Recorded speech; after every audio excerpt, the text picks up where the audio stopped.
Sí, ahora sí.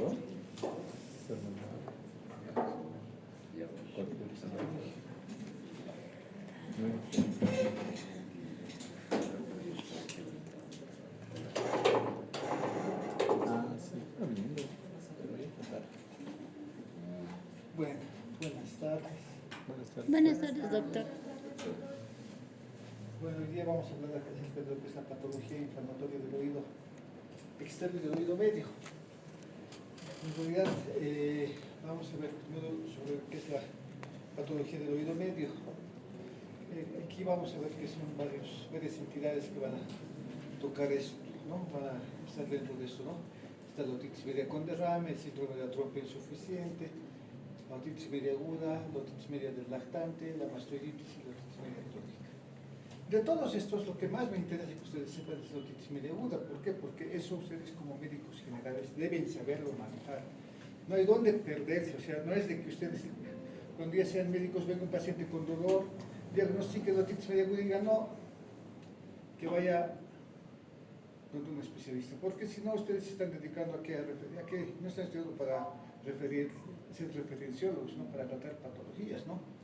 Entonces hay patologías que sí pueden tratarlas, hay otras que de pronto amerita, digamos, un trato ya de especialidad, como son las otras, ¿no?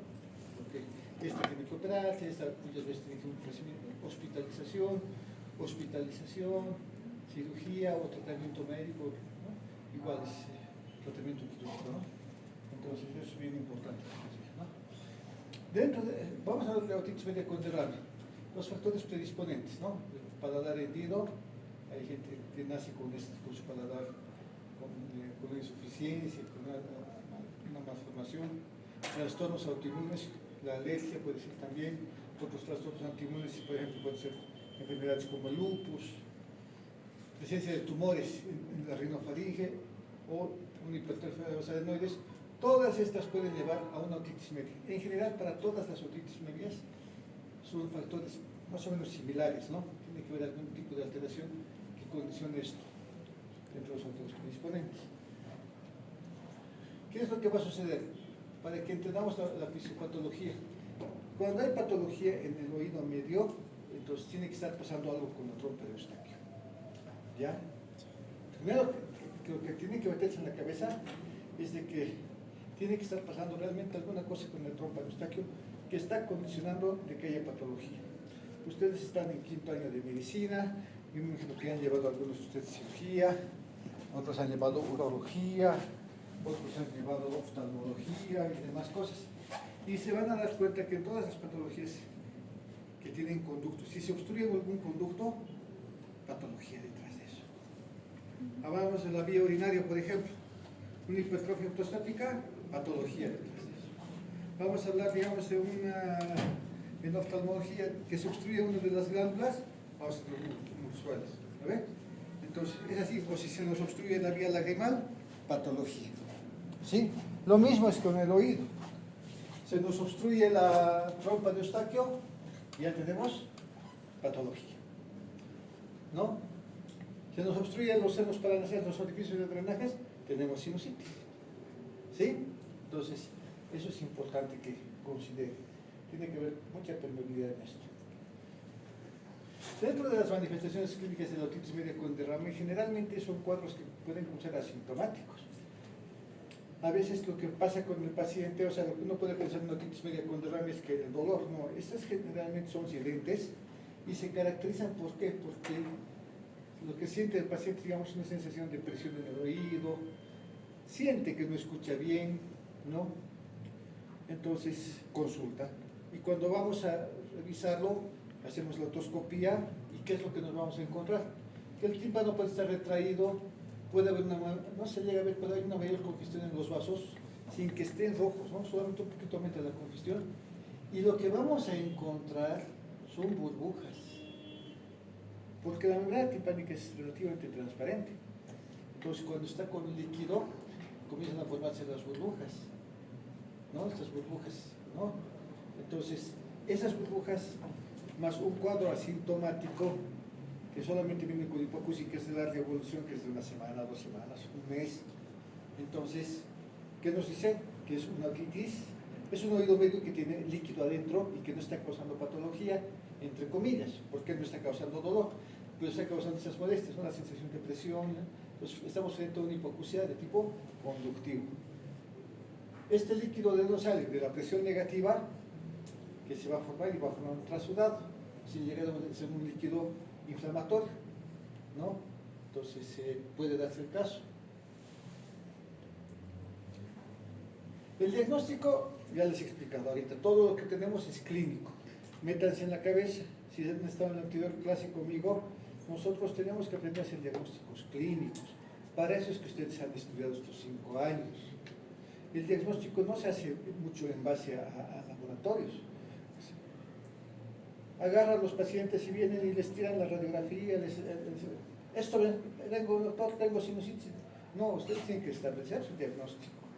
O me han dicho que tengo otitis media aguda. No, ustedes tienen que establecer su diagnóstico. No es de que ya vengan con su diagnóstico. Si vienen ya con su diagnóstico establecido, entonces, ¿para qué vienen nosotros, no es cierto? Entonces, ya una vez que establecemos nosotros nuestro diagnóstico, si tenemos necesidad de reforzar, tenemos que pedir exámenes complementarios.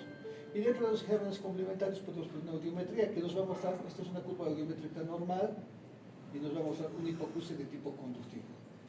Para los que no saben lo que es una audiometría, que supongo que ya todos saben, en la audiometría vamos a ver 2 tipos de curvas, una de la vía ósea y otra de la vía aérea, que normalmente van juntitas en un oído normal, ¿no? ¿Qué es lo que sucede? Cuando se separa la vía ósea de la vía aérea, nos da una hipoacusia de tipo conductivo. Eso es lo que vamos a ver.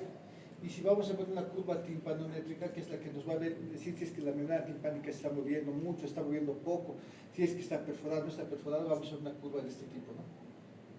Este tipo, el tipo C. El tipo C, que es una curva que nos habla de una disfunción de la trompa de Eustaquio y que hay presencia de líquido. ¿Sí? El tratamiento, básicamente, hay que ver qué puede estar causando esto, ¿no? Puede ser una hipertrofia de adenoides, puede ser una base alérgica, ¿no? Si no encontramos una base, tenemos que tratar, ¿no? Si tenemos que usar antialérgicos, antiinflamatorios, permeabilizar la trompa de Eustaquio para que el líquido salga, ¿no? Si no responde esto, si no responde a este tratamiento, entonces ya optaremos por un tratamiento quirúrgico, ¿no?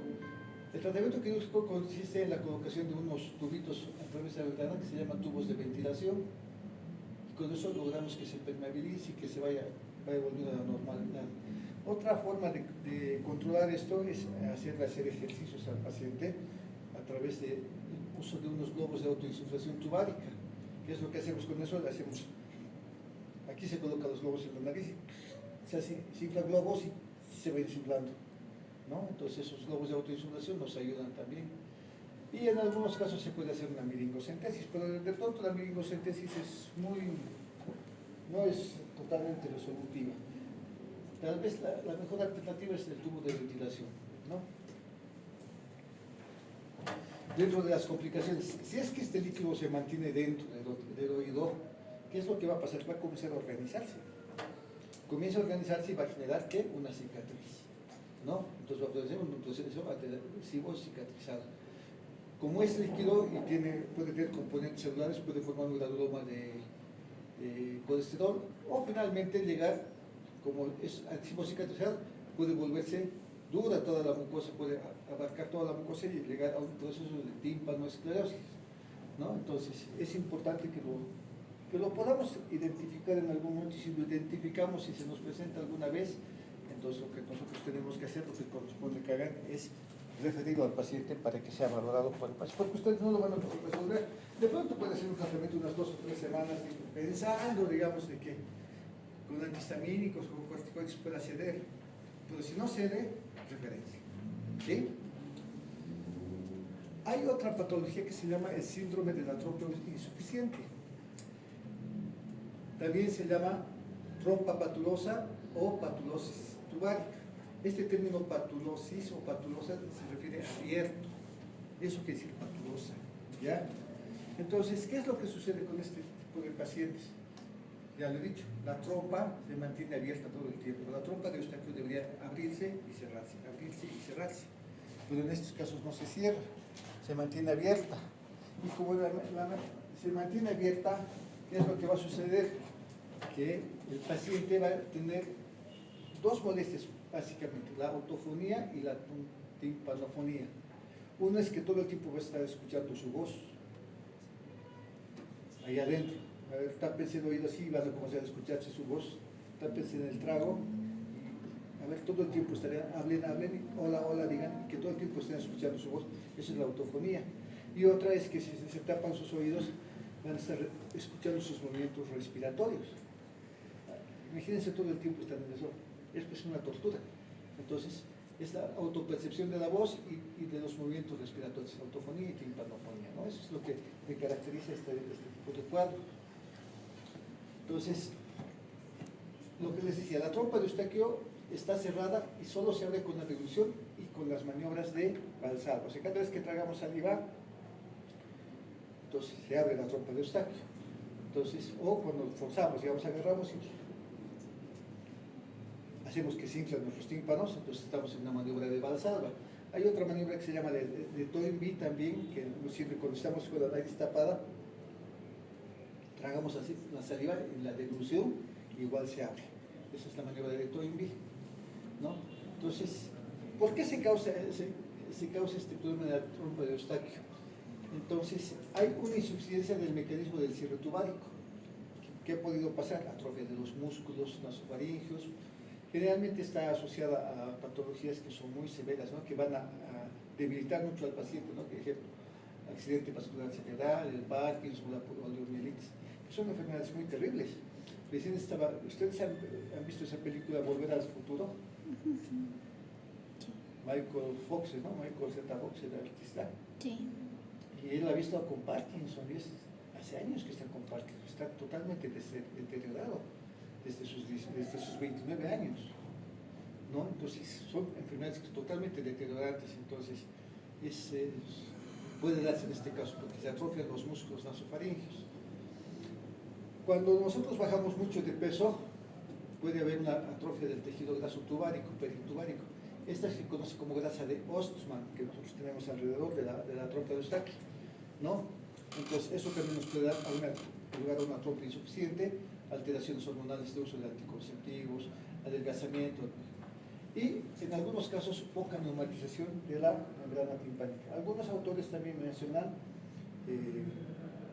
secundarios a iatrogenes, ¿no?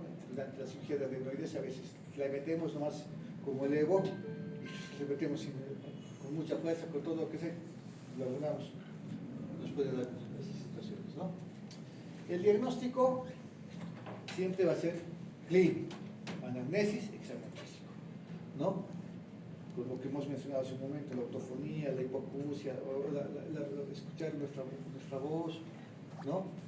Podemos pedir las curvas y aquí entra la timpanometría, lo que les decía, con una curva así abierta, del tipo A, ¿no? Entonces, la AD sobre todo, ¿no? Esta. Entonces nos va a dar origen, nos puede orientar, es un diagnóstico, nos orienta. ¿Por qué? Porque esto también se presenta en ¿qué? Perforaciones timpánicas. Entonces nos orienta.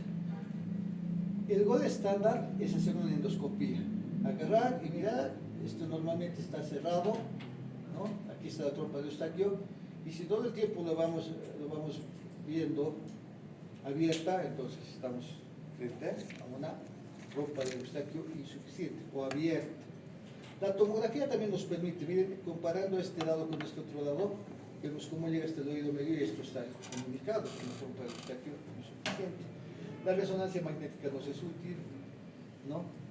Entonces, y las curvas impedenciométricas, ¿no? De la curva AD, que nos va a dar presión negativa e hipermovilidad, lo que les estaba mencionando.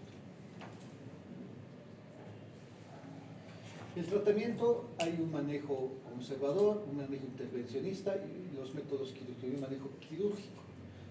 En el conservador, aumento del consumo de líquidos, aumento de la actividad física, evitar pérdidas bruscas de peso, evitar descongestionantes o esteroides nasales, el uso de agentes tópicos estrógenos nasales, intranasales, yoduro de potasio. Todos estos, ¿qué es lo que van a hacer? Van a aumentar un poco el volumen del tejido que rodea a la trompa de Eustaquio, ¿no? Obviamente esto ustedes no lo van a lograr hacer, pueden llegar a hacer actividad física, evitar prácticas bruscas de peso, recomendaciones, pero ya este uso de agentes tópicos, estrógenos intravasales, en primer lugar no se consigue fácil. El manejo intervencional tampoco lo van a hacer, ¿no? Inyecciones de teflón, porque eso tenemos que hacerlo nosotros, los especialistas, así con técnicas endoscópicas, tenemos que llegar.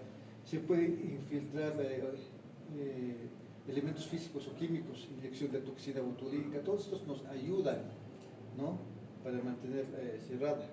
Y ya dentro de métodos quirúrgicos, lo que les estaba mencionando, la instalación de un tubo de ventilación también nos sirve. El injerto autólogo con grasa, podemos infiltrar grasa, donde es la grasa de Osman, ahí llenarle. Ligadura de la trompa de Eustaquio, modificación de la musculatura tubárica, son métodos quirúrgicos muy avanzados. Incisión y remoción del cartílago tubárico, tuboplastia endoscópica.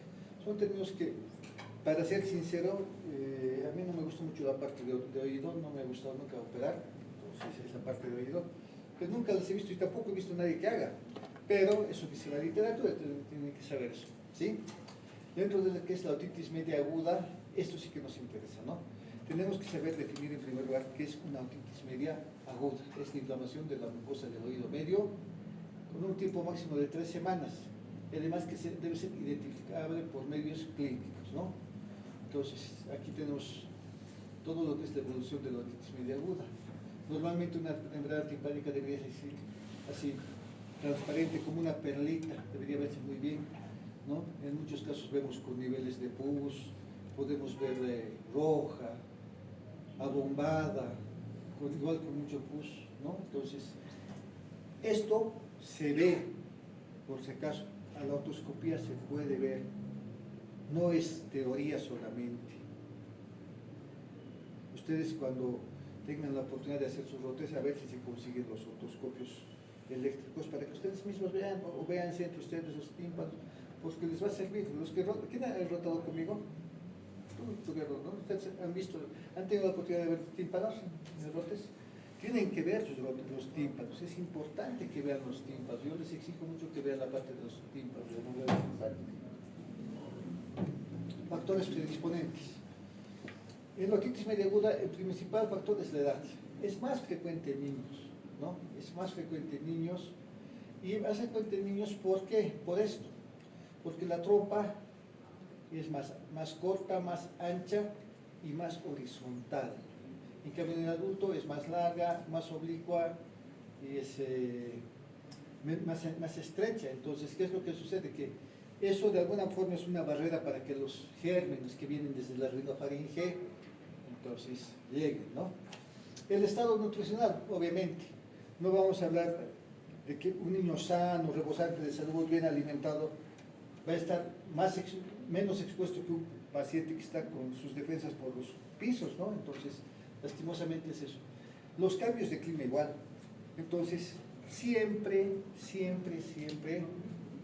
los periodos invernales, ahora estamos siempre en un periodo invernal, comienzan los resfríos, los procesos gripales. Cuando viene una ola de frío, digamos, pues nosotros tenemos que entender que nuestra mucosa está plagada de virus. Y ahí están los virus, nadando en nuestra nariz, ¿no? Están ahí los virus. Viene el frío y el frío condiciona de que los virus se metan dentro de la célula. Y ahí es donde comienzan los famosos resfriados, ¿no? Entonces, eso nos condiciona, ¿no? Los cambios bruscos de temperatura y demás cosas. Enfermedades concomitantes, la desnutrición, estados de inmunodepresión, nos condicionan a toda esta situación. Entonces, dentro de lo que es la fisiopatología, ya habíamos hablado al principio, la disfunción de la trompa de Eustaquio es el principal factor para que se produzca este tipo de patología. La disfunción de la trompa de Eustaquio, ¿qué es lo que va a llevar? A la infección, producción de exudados, edema y finalmente ya estamos con otitis media aguda. Entonces todo esto nos va a condicionar la fisiopatología. ¿Por qué es importante saber la fisiopatología? Porque nosotros tenemos que atacar esa fisiopatología para que tratemos a la otitis media aguda. Si no atacamos eso, entonces no vamos a poder romper esa cadena, ese círculo vicioso. Los microorganismos bacterianos que están involucrados en esto son el Streptococcus pneumoniae, el Haemophilus influenzae y la Moraxella catarrhalis. ¿Sí? Esos son los de los que nunca se tienen que olvidar. Nunca se olviden de estos microorganismos. Cuando sean internos, les van a preguntar, a ver, ¿quién causa la otitis media aguda? Las sinusitis son los mismos. Es bien difícil que varíen los gérmenes, ¿no? Es bien difícil que varíen los gérmenes. Por lo menos les va a ir bien si es que les preguntan eso, ¿no? Ah, sí, puede ser. Ahora, si le van a meter una Escherichia coli, no, pues, no es, porque no es parte de la flora residente a este nivel, ¿sí? Salvo en pacientes menores de 6 semanas. ¿Por qué? Porque ahí, cuando estamos hablando de otitis media aguda, estamos hablando de gram negativos. ¿Por qué? La respuesta es sencilla. ¿Por qué? Porque generalmente estos pacientes se contaminan cuando están durante su pasaje por el canal del parto, Sí. y por ahí sí hay Escherichia coli y demás cosas, y de pronto ahí se han contaminado en niños menores de 6 semanas. Entonces no vamos a pensar en una de estos que son adquiridos de la comunidad de un paciente que nunca sale. Entonces, ¿qué es lo que sucede? Que si viene una otitis media aguda, estamos frente a gram negativos, y la conducta es totalmente diferente, ¿no? Dentro de las manifestaciones clínicas, lo he puesto como un semáforo, ¿no? Fiebre, otalgia, hipoacusia, en verde. Perforación timpánica, otorrea, en amarillo. Y ya cuando tenemos signos de alarma, acúfenos, vértigo, inflamación retroauricular, parálisis facial, ¿no? Nosotros deberíamos quedarnos aquí. No podemos permitir que pase más adelante las manifestaciones clínicas. En cuanto nosotros vemos un paciente, tenemos que decir, no, de esto no puede pasar. No tenemos que llegar a la perforación timpánica. ¿Sí? El diagnóstico clínico, otoscopía, hiperemia de la membrana timpánica, pérdida de los reparos anatómicos. Si lo vemos así tan bonita la membrana timpánica, ya comenzamos a ver roja, con pus, abombada, entonces nosotros tenemos que pensar que ya es una otitis media aguda. Aunque en algunos libros van a decir, es que el llanto también condiciona de que se ponga roja. Sí, tienen razón, evidentemente. No es mentira lo que dice, ¿no? Pero si le apretamos el trago y duele, es otitis media aguda. ¿Sí? Entonces, puede haber dolor retroauricular, otorrea en caso de perforación timpánica. Es me he puesto de imagen acá, ¿no? Entonces, es así como se establece la perforación timpánica.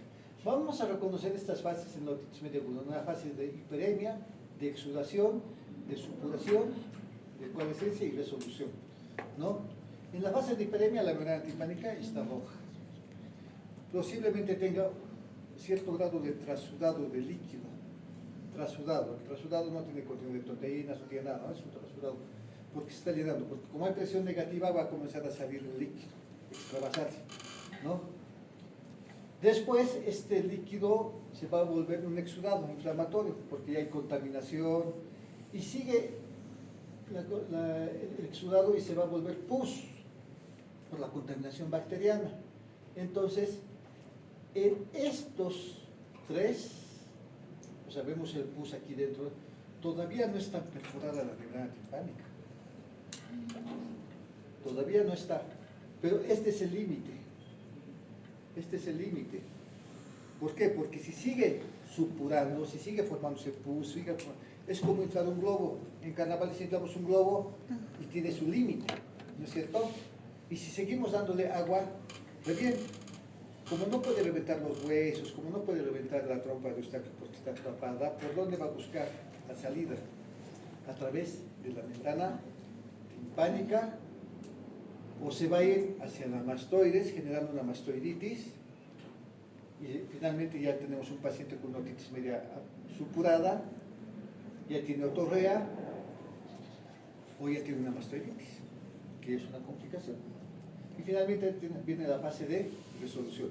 Cuando ya todo ha pasado, entonces ya estamos, ya viene o la reparación o la cronificación, que son los siguientes pasos, ¿no? La reparación viene cuando la membrana timpánica se repara solita y se cierra la membrana timpánica con un tímpano que se llama monomérico dimérico. ¿Ya? ¿Por qué monomérico dimérico? ¿Por qué? Porque la membrana timpánica tiene tres capas, ¿no? Una externa, una interna y una capa de tejido celular al medio. Cuando se perfora, viene la perforación y cuando se va a regenerar, se forma así. Ya no hay la capa del medio, es una capa delgadita. Entonces, eso ya es una membrana monomérica o dimérica. ¿Sí? Nuestro objetivo es que no llegue nunca a la perforación timpánica. ¿Sí? Porque a veces tenemos que esperar 3 meses y se regenera la membrana timpánica una vez que ya se ha perforado, pero nuestro objetivo es que no llegue a eso, ¿sí? Tratamiento. Aquí hay un dilema, vamos a decir, moral que tenemos los otorrinos con los pediatras. No me van a criticar, porque yo voy a justificar ahorita. Normalmente la literatura, ¿qué es lo que dice? Que en las primeras fases, donde no hay una contaminación bacteriana todavía, entonces no utilizar antibióticos. No utilicen. ¿Por qué? Porque no hay germen. No hay un germen que nos esté causando la otitis media aguda.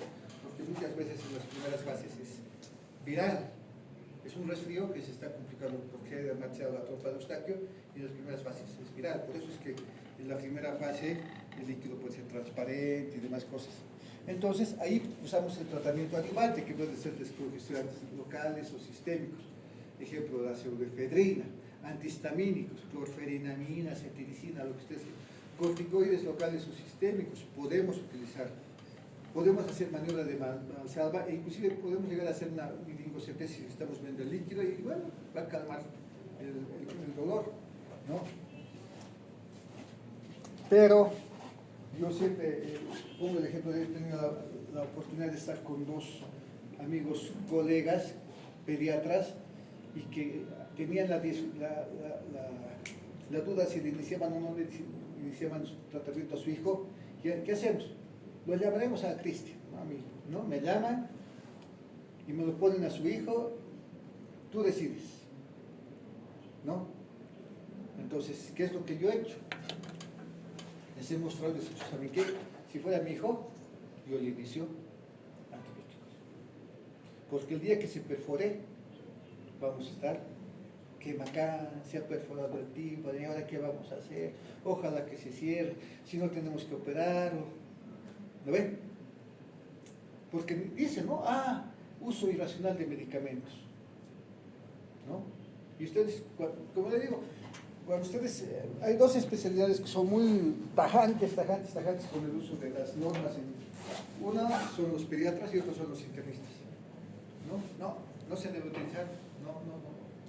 Pero en esto yo siempre trato de ser empático con los pacientes y ponerme en su lugar. ¿Qué haría yo si se tratara de mi hijo, de mi mamá, de mi papá, de mi hermano, de mi amigo, ¿no? Entonces, el tratamiento sí es recomendable. Ustedes ven una membrana timpánica, paciente con dolor, inicien amoxicilina, porque se van a librar de problemas. Porque la gente dice, le he llevado donde la doctora y nada me lo ha hecho. Solo le ha dado paracetamol. Listo. O solo le ha dado ibuprofeno. Nada le he hecho. No, pero es una negligencia, que esto, que lo otro, que los vecinos, ¿no? La hija de la vecina, la recobera, todo.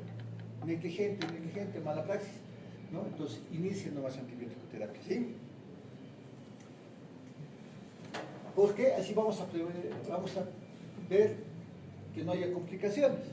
Las complicaciones desde el advenimiento de la antibiótico-terapia son bien raras, han sido bien raras, pero cuando se dan son potencialmente letales, ¿no? Entonces pueden ser intratemporales y intracraneales. Los signos de alarma, dolor intenso, hipoacusia neurosensorial, parálisis facial, vértigo. Hasta aquí son intratemporales. Cefalea, quebrantamiento del estado general, pérdida de la conciencia y todo eso son ya cuando hay invasión hacia nuestro sistema nervioso central. Esto no voy a volver a repetir porque se repite en todas las otitis medias, sean crónicas, sean las mismas complicaciones son, se pueden presentar. ¿No? Aquí están. Petromastoideas, mastoiditis, laberintitis, petrocitis, parálisis facial. intracraneales, meningitis, abscesos extradural, subdural, cerebral, trombosis del seno lateral. Todas estas son complicaciones que se pueden presentar, ¿no? Retromastoriales e intracraneales. En todas las otitis, sea aguda, crónica, con derrame, clonitis, si es que hay diseminación de microorganismos, podemos llegar a eso, ¿no? Entonces, para los siguientes temas que hablemos, no vamos a volver a repetir. En la otitis media aguda del lactante es lo mismo, factores predisponentes, la edad, ya en los lactantes, edad, la técnica alimenticia, hemos hablado de la trompa corta, recta y ancha, y la lactancia.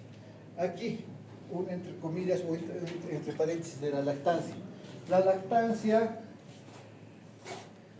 no es un factor que predispone a la otitis media aguda. No es, más bien es un factor que protege.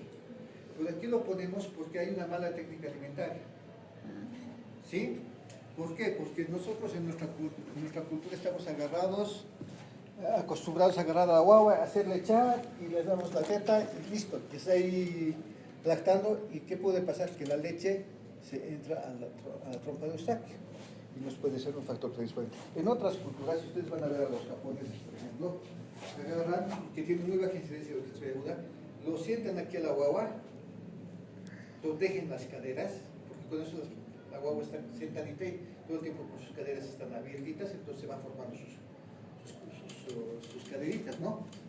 Y le hacen lactar de sentada, ¿no? Entonces la guagua así se puede hacer sentada. Nosotros más nos gusta volverlos como choclos a nuestras guaguas, mandarlos atrás y que estén echados, ¿no? ¿No? Entonces es eso, ¿sí? Dentro de las manifestaciones clínicas, cuando estamos hablando de niños, de lactantes y demás cosas, nos volvemos pues veterinarios nosotros. ¿Por qué? Porque lastimosamente la guagua no se queja, no dice, me duele el oído. ¿Qué es lo que hace? Llora y molesta, se pone irritable, llora todo el tiempo, está llorando, ¿no ve? A veces no puede comer, ¿por qué? Porque está pues con dolor, no quiere comer nada. Y generalmente las otitis medias en los niños, en los lactantes, están asociadas a otras patologías. Vienen con infecciones respiratorias bajas, trastornos gastrointestinales, diarreas o trastornos de las vías urinarias. Entonces, como consejo, cuando ustedes tengan un niño que está llorando, cuando esté llorando el niño, revisen vías urinarias, intestino, pulmones y oídos. Van a encontrar la causa. ¿Sí? No se asusten, revísenlos. Y van a encontrar la causa y van a poder iniciar su tratamiento. Porque generalmente viene así. Y ¿quién de ustedes quiere ser pediatra? ¿Nadie? Así. Buena suerte a los que quieran ser pediatras. ¿No? Para diagnosticar necesitamos un elevado grado de sospecha, ¿no? El diagnóstico es clínico, la otoscopía y el dolor en trago. Presiónense los tragos y no duele, no tiene por qué doler. Pero cuando tengan un paciente con otitis media aguda, acuérdense de que sí le va a doler, y hacen su gesto, ¡ay! Es clarísimo, no necesitan un otoscopio para eso. Si les piden un paciente con una otitis, con un dolor de oído, presionen el trago. Y si es que no duele, presionen la articulación temporomandibular, que de pronto no es una otorina, de pronto es una otalgia. O sea, la diferencia entre otorina y otalgia es que la otorina se genera en el oído y la otalgia es referida. ¿Sí? Entonces, dentro de lo que hemos hablado, tendríamos que hablar no de otalgia, sino de otorina. Y la otitis media aguda es otorina. ¿Sí? Tratamiento en los niños pequeños, no hay amoxicilina, tómese una cucharadita cada 12 horas, no existe. Internación, tratamiento con antibióticos parenterales, porque su equilibrio es muy pequeñito y se puede complicar terriblemente. Si es que se lo manda, no le van a cumplir su tratamiento, es mejor internarlos a estos pacientes. ¿Sí?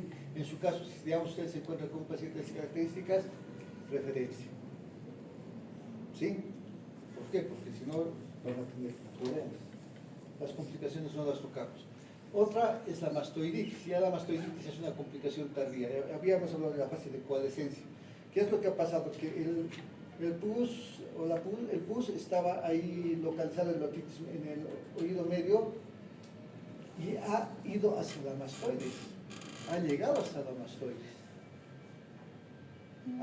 Hay vía libre para llegar, pero normalmente no es tanto pus como para que llegue hasta atrás. Pero si sigue, no se controla esto, y de pronto, ¿qué es lo que ha pasado? No ha ido hacia la supuración de la membrana timpánica, ha ido a escapar hacia la mastoides, entonces vamos a tener una mastoiditis, que es una infección del sistema aéreo del hueso temporal. Las células mastoideas están aquí en la mastoides, y son como un panal de abejas que está lleno de huecos, ¿no? Finalmente, ¿qué es lo que va a pasar?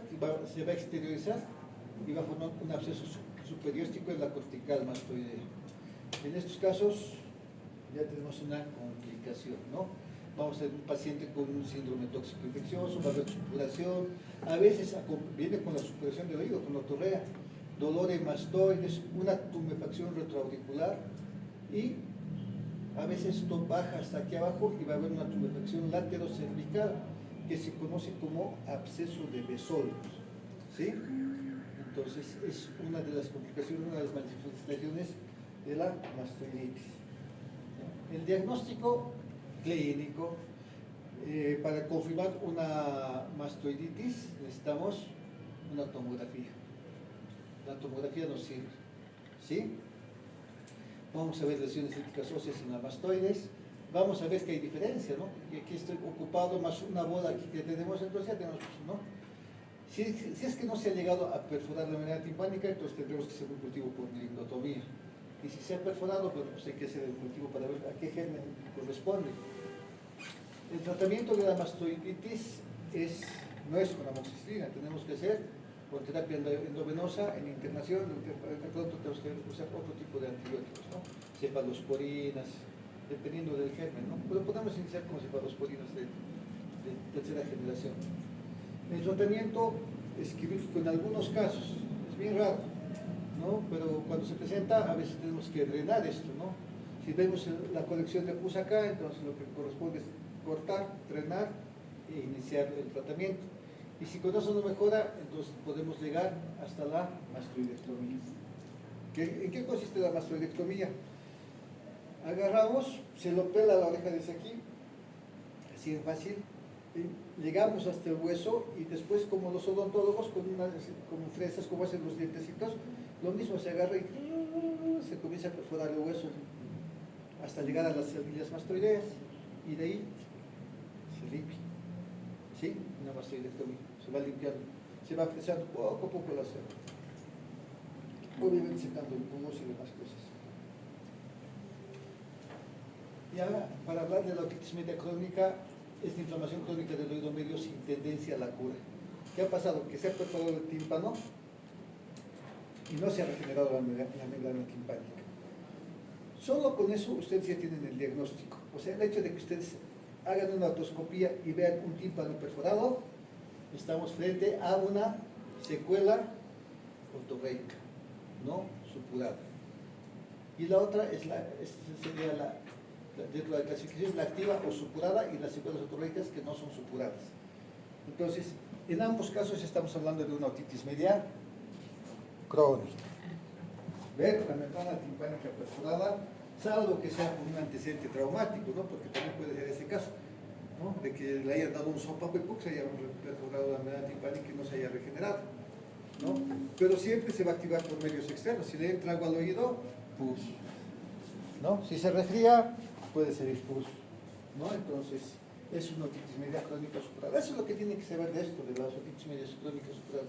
Que cuando ustedes se encuentran un paciente con otorrea continua, con perforación timpánica de larga evolución de más de 3 semanas, más de un mes, más de 2 meses, ya estamos hablando de otitis media crónica supurada. Y si ustedes van a ver sus manifestaciones clínicas, dice otorrea continua, intermitente de afectado y perforación timpánica.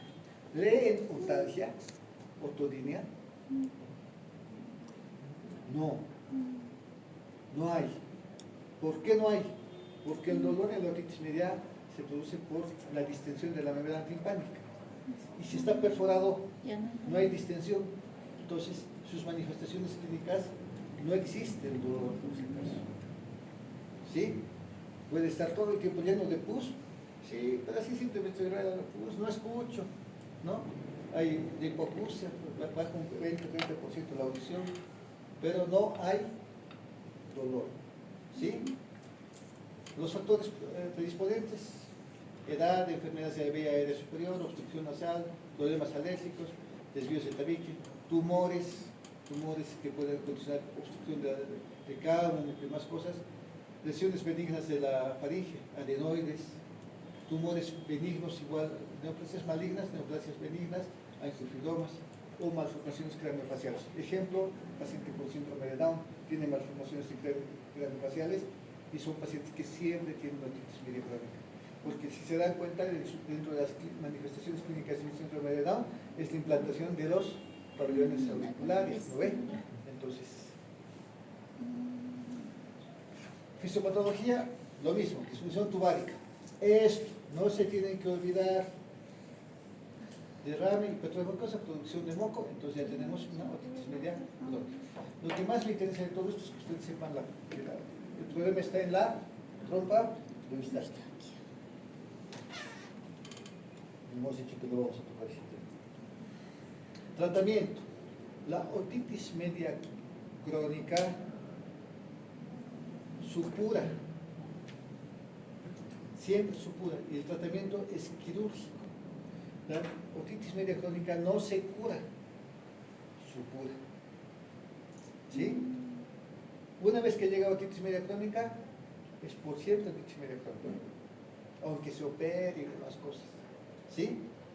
Siempre ese paciente va a ser su paciente de por vida. Bueno, para nosotros, los otorrinos, tenemos un paciente con otitis media crónica, operado todo, de por vida el paciente. ¿Sí? Entonces no llegaremos a esto. ¿Sí? Háganle tratamiento a los pacientes que vengan con otitis media aguda. No tengan pena. Ya, rápidamente vamos a hablar acerca de la patología de oído externo.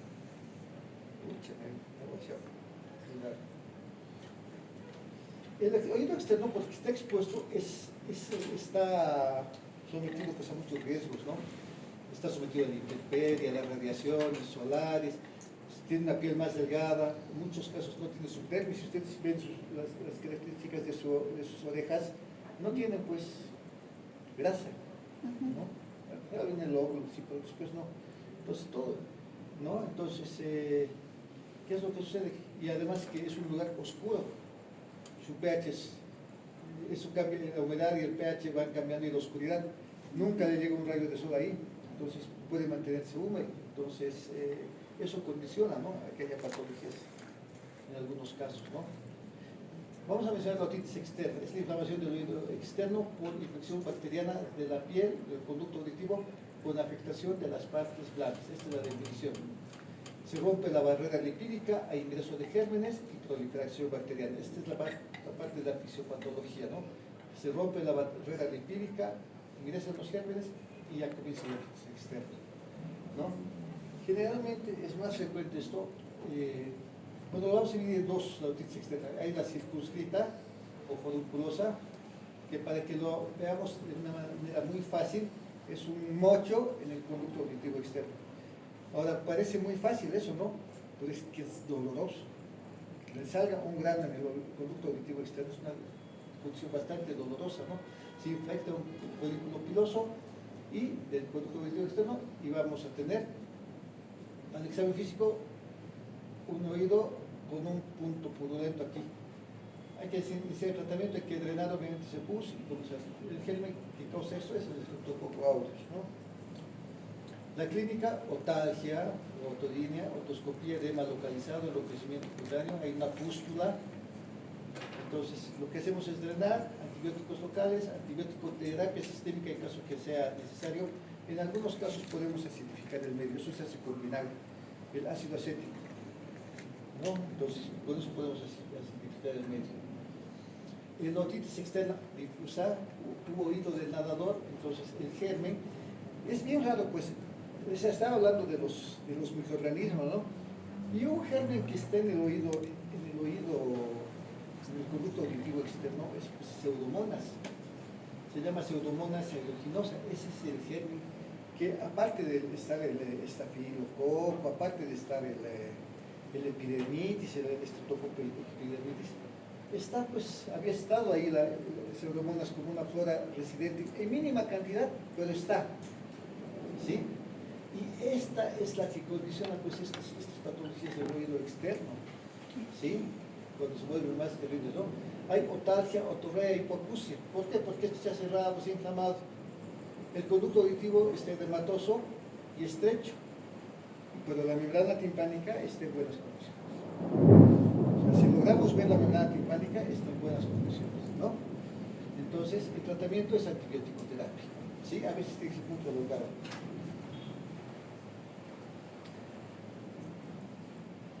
Tú estás rotando conmigo, ¿verdad?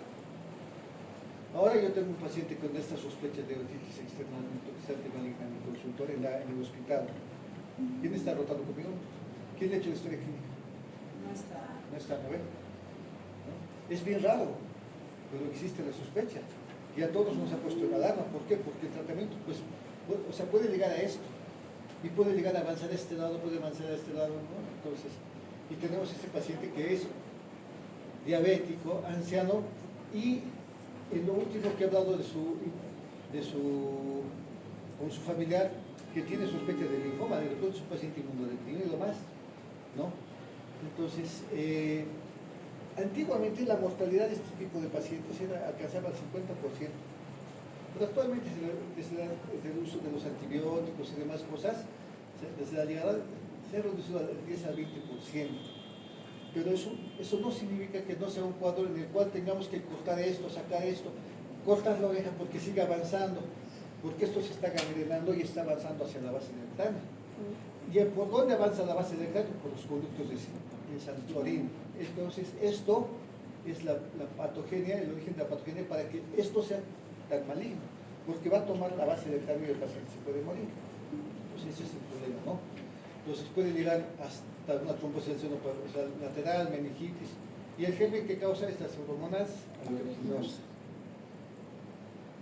Pseudomonas, no se llama pseudomona por si acaso, pseudomonas. Su nombre es pseudomonas, sea plural, o sea uno, o sea millones, su nombre es pseudomonas. Van a ver en los libros serios, así se mencionan pseudomonas. No hay una pseudomona, jamás. Unas pseudomonas. Así es como le ponemos. El diagnóstico, nos sirve la tomografía, nos sirve la resonancia magnética, pero el que nos da el diagnóstico es la gamografía con Tegnesio 99. Esto nos da el diagnóstico. Y el pronóstico, y el que nos permite medir la evolución, si es que está yendo bien o está yendo mal, es la gamografía con galio 67. Actualmente se utiliza mejor la tomografía por emisión de positrones con este FDG, que se llama fluorodesoxiglucosa, con fluor 18, que nos permite diagnosticar desde mucho más antes de que se presente y nos permite hacer un seguimiento. El problema son los costos. O sea, ambos son caros, pero más caro es este.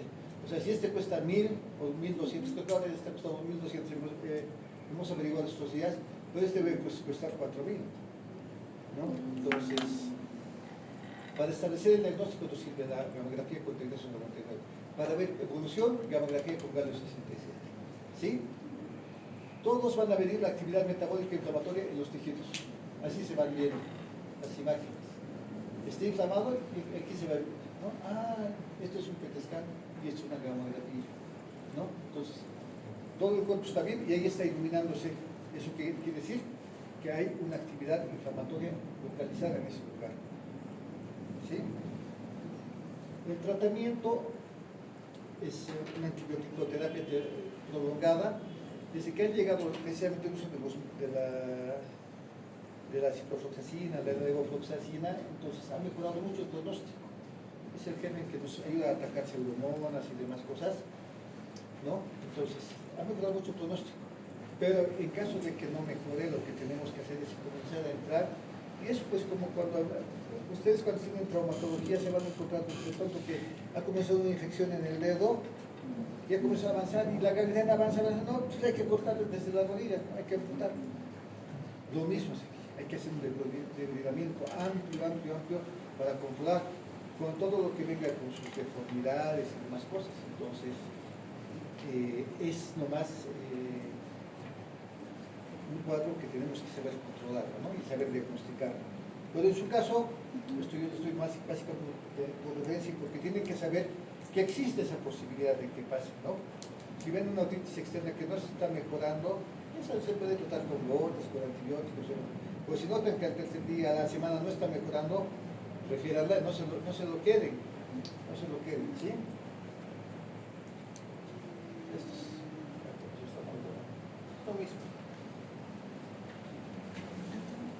Bueno, ya los últimos son la automicosis, que es un hongo, parte de la imagen de la barriga, que está causado por el Aspergillus niger y la Candida albicans, ¿no? La automicosis. El diagnóstico es clínico, vamos a ver los micelos, que son como unos pelitos que aparecen al examen físico, y además que es negro, cuando vemos negrito con pelitos. El tratamiento es limpieza y antibióticos locales y sistémicos.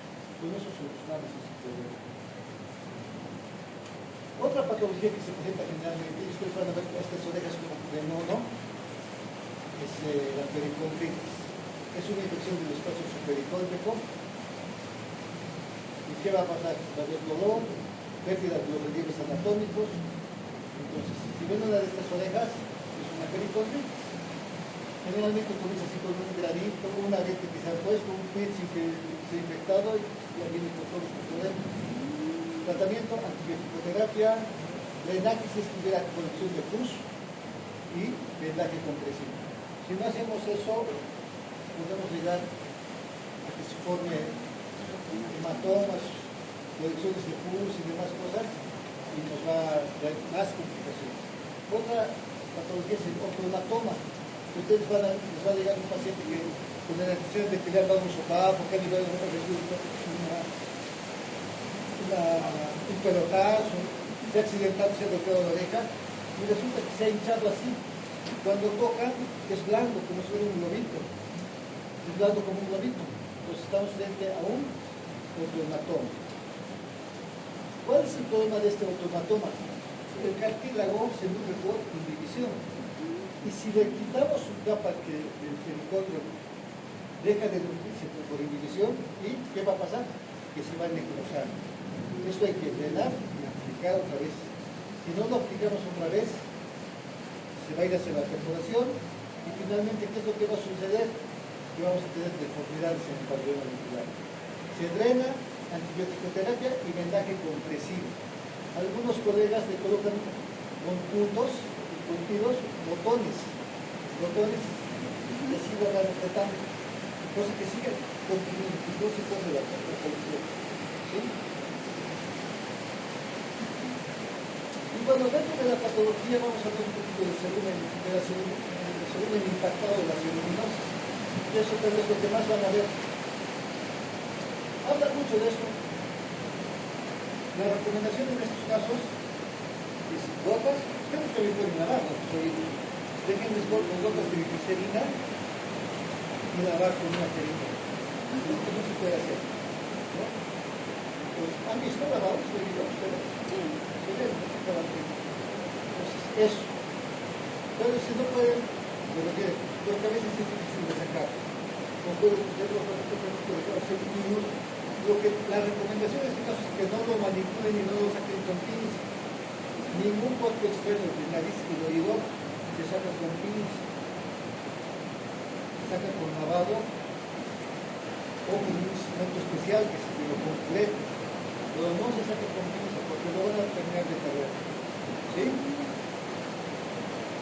¿Alguna duda? No.